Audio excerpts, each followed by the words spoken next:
আমরা যাচ্ছি বড় দিদিদের বাড়ি পেরিয়া।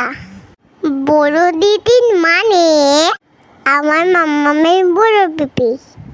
আমি দুটো মামা আর মামাম যাচ্ছি। ট্রেনে উঠে পড়েছি।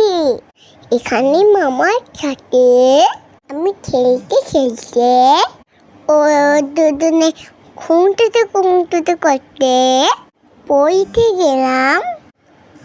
বেরিয়েছে সেখান থেকে বেরিয়ে আমরা হাঁটা দিলাম। ওরা বেরিয়ে হসপিটালের দিকে। হসপিটালের ডাক্তার জোরে হাঁটা দিলাম।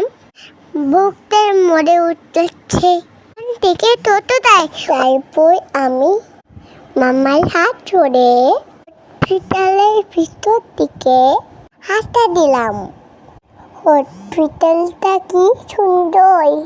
তারপর টোটো করে পৌঁছে গেলাম বড় দিদিদের বাড়ি। এসে আমি একটু খেলা করছিলাম। তাদের জন্য তারাই বাড়ি এসেছিল না, মামা আর মাছিমণি। তারা পড়তে গেছিল। কিছুক্ষণ পরে চলে এসেছিল। আজকে ব্লগটা তোমাদের কেমন লাগলো লাইক দিও কিন্তু। আর আমায় সাপোর্ট করো যাতে এমন ব্লগ আমি আরো বানাতে পারি।